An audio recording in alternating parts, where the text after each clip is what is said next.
2014 साली रिक्षा परवाने सर्व नागरिकांसाठी खुले करण्यात आले. जो येईल त्याला रिक्षा परमिट हा उपक्रम चालवण्यात आला. मध्यंतरी काळात रिक्षा परवाने परत बंद झाले होते, कारण 2014 मध्ये लॉटरी पद्धतीने रिक्षा परवाने सोडण्यात आले होते. त्याच्यानंतर काय केलं, बंद करून परत लाईफ टाईम सोडण्यात आले. आता का सोडण्यात आले, यात कुणाचा फायदा हे तर तुम्हाला सांगण्याची गरज नाहीये. कुणाचा फायदा आहे याच्यामध्ये आणि कुणाचं नुकसान आहे, तो झाला भाग वेगळा.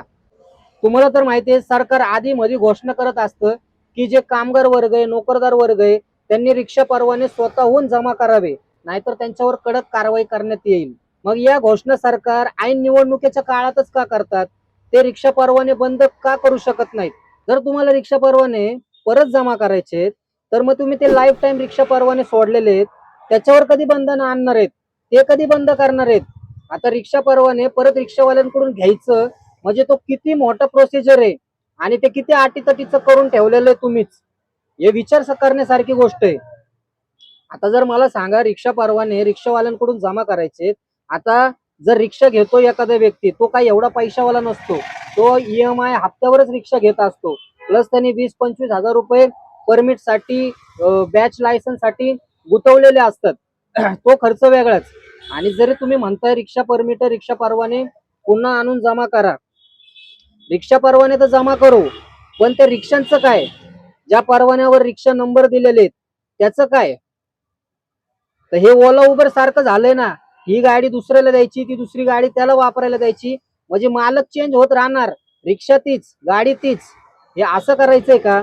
म्हणजे मला तर असं वाटतं याच्यामध्ये लय मोठा स्कॅम करण्याचा एक उद्दिष्ट दिसतंय मला. कसं ते मी सांगतो. रिक्षा जर तुम्ही, रिक्षा ती स्क्रॅप होणार, तुम्हाला कळतंय का? जर रिक्षा परवाना जर तुम्ही जमा केला ना, ती रिक्षा एकतर ओढून नेणार, नाहीतर ती रिक्षा स्क्रॅप केली जाणार. मग ते रिक्षा परवाना, तो रिक्षा परवाना दुसऱ्याला फिरवणार. दुसऱ्याला फिरवल्यानंतर त्या रिक्षा परवान्यावर नवीन रिक्षा येणार. म्हणजे फायदा कुठं? बिझनेसमॅन लोकांचा. आता ही जी साखळी निर्माण करण्याचा आहे ना, जो प्रयत्न चालू आहे ना, या प्रयत्नांना ना हाणून पाडलं पाहिजे या रिक्षावाल्या संघटनांनी. त्या ज्या संघटना आहेत ना मोठ्या मोठ्या, त्या संघटनांनी ना या प्रश्नाकडे गांभीर्याने बघितलं पाहिजे. हा प्रश्न कसा सोडवता येईल हे बघितलं पाहिजे. दोष त्यांचा नाहीये. जे रिक्षा परवाने घेऊन काम करून गाडी चालवतात, दोष त्यांचा नाहीये. दोष हा सरकारचा आहे, जो त्यांनी लाईफ टाईम परवाने खुले केलेत. ते बिचारे लोक काय करतील? त्यांना पण पोट भरायचंय. आजच्या युगात आहे ना, आजच्या जमान्यात कलियुग जे म्हणतो आपण त्याला, आजच्या जमान्यात आहे ना, एकट्याच्या जीवावर काही होत नाही. एक तर नवरा बायकोनी दोघांनी काम करावं लागतं, नाहीतर एक जर व्यक्ती काम करत असेल ना, त्याला दिवस रात्र बैलावानी झुपावं लागतं दिवसभर कामावर, आणि त्याच्यानंतर तो गाडी चालवतो. कामावर काम केल्यावर किती पैसे भेटतात हो? किती पगार भेटतो? अहो तुम्ही जर सुरुवातीला गेले ना, चिचुके देतात, चिचुके 10,000 कर, 12,000 कर. पेट्रोल पंपावर काम करा हो, स्टार्टिंगला ऑफर तर 9,000 रुपयेच आहे. मग या मोठमोठ्या कंपन्यात आपल्याला पण असं वाटतं की बाबा आपण फुल टाइम रिक्षा चालवतो, पण कंपनीवाले पण ते चालवतात, आपल्या पोटावर पाय देतात. तसं काही नाहीये. तसं काही नाहीये. रिक्षाचा धंदा आता असा झालेला आहे ना, रिक्षाचा धंदा एकदम लॉस मध्ये चालू आहे. रिक्षावर आहे ना एवढं पळावं लागतं ना, मग एखादा व्यक्ती विचार काय करतो, अरे आपल्याला डायरेक्ट अमाऊंट हातात येते ना, जर काम केलं तिथं आपण आणि ती डायरेक्ट अमाऊंट हातात येते आपल्या, तर त्यात हप्ता निघून जातो, सगळं घरातलं खर्च, पोरांचं शिक्षण वगैरे निघून जातं. मग हे जो रोजचा खर्च आहे आपला, जो रोजचा पैसा येतो रिक्षाचा, त्यातनं घर वगैरे चालतंय ना, आपलं भाजीपाला वगैरे निघतोय. हा विचार रिक्षावाला करत असतो. चुकी त्यांची नाही हो. जे कंपन्यात काम करून रिक्षा पण चालवतात, चुकी त्यांची नाहीये. नाहीच म्हणता येणार इथं चुकी. चुकी सरकारची आहे, राज्य सरकारची चुकी आहे. ज्यावेळेस तुम्ही 97ला 20 वर्षापूर्वी जर परमिट बंद केले, त्याच्यानंतर तुम्ही टाइम किती लावला परमिट सोडायला? 20 वर्ष. आणि त्यावेळेस परमिटची किंमत होती 50 रुपये, आता किंमत आहे 11,000 रुपये जातात परमिट घ्यायला. मग त्या परमिटचे तुम्ही टॅक्सच्या रूपात पैसे काढताय का कंपन्यांना मोठं करताय? हा एक संशोधनाचा भाग आहे. पण हे चुकीचं आहे. आता ज्यांना पण तुम्ही परमिट अलॉट केलेले, दिलेले आहेत परमिट, त्यांच्याकडून घेण्याचा तुम्हाला अधिकार नाहीये. कारण त्या परमिट रूपी त्यांनी तुम्हाला पैसे वगैरे दिलेले आहेत. जी एक अमाऊंट तुम्ही फिक्स केली होती, एक 10,000 ते 11,000 रुपये, 10,500 रुपयाचा डीडी माझ्या मते तो त्यांनी जमा केलेला आहे. मग तो तुमचा अधिकार नाही बनत की तुम्ही त्यांची रिक्षा आणि परमिट काढून घेणार. परमिट काढून घेतले तर याचा अर्थच की तुम्ही रिक्षा पण काढून घेताय, हा अर्थच होतो. कारण की रस्त्यावर तर विदाउट परमिट रिक्षा चालवूच शकत नाही. कसं काय चालवणार? हा, एक तर आरटीओने पकडलं की डायरेक्ट रिक्षा जमा होणार, आणि जमा झाली की रिक्षा लॉक, नाहीतर स्क्रॅप.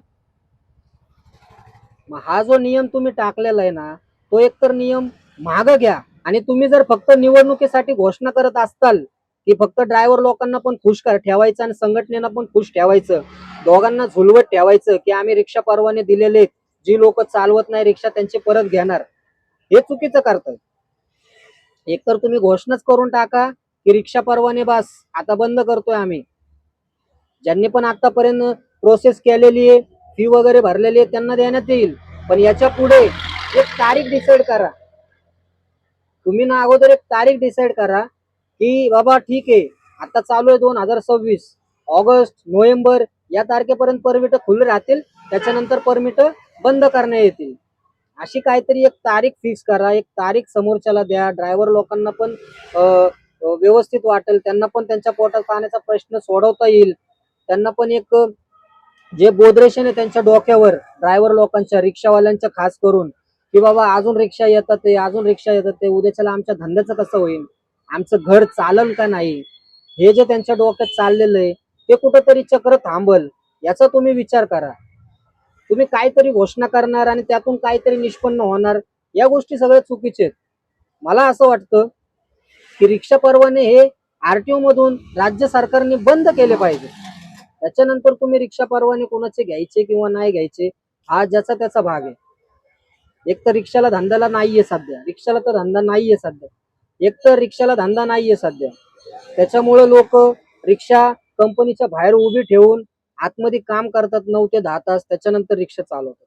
ही फॅक्ट आहे, ही रियालिटी आहे आणि ही परिस्थिती आहे रिक्षावाल्यांची. तर राज्य सरकारने या गोष्टीकडे लक्ष दिलं पाहिजे. उगाच ज्या गरीबाला छळून काही फायदा नाहीये, यातून काही निष्पन्न होणार नाही. गरीब आपला कसं तरी पोट भरतोय, 9-10 तास कंपनीत काम करतोय, रिक्षाच्या पण आधाराची त्याला गरज आहे. तर सरकारने या गोष्टीकडे बारकाईने लक्ष दिलं पाहिजे. जो आपला कामगार वर्ग, नोकरदार वर्ग तिळतिळीने पैसा जमा करतोय कंपनीच्या मार्फत, रिक्षाच्या मार्फत, हातगाडीच्या मार्फत, कुठल्याही प्रकारे कसंही इन्कम घरी नेण्याचा प्रयत्न करतोय, पैसे कमवण्याचा प्रयत्न करतोय, त्या पैशातून आपलं घरदार चालवण्याचा प्रयत्न करतोय, तर सरकारने त्यांच्या रोजीरोटीवर पाय देऊ नये असं तर मला वाटतं. तर मित्रांनो, व्हिडिओ आवडला असेल तर शेअर नक्की करा आणि आपल्या चॅनलवर नवीन असाल तर सबस्क्राईब करायला विसरू नका. भेटूया आपण आपल्या अशाच पुढच्या इंटरेस्टिंग व्हिडिओमध्ये. तोपर्यंत गुड बाय.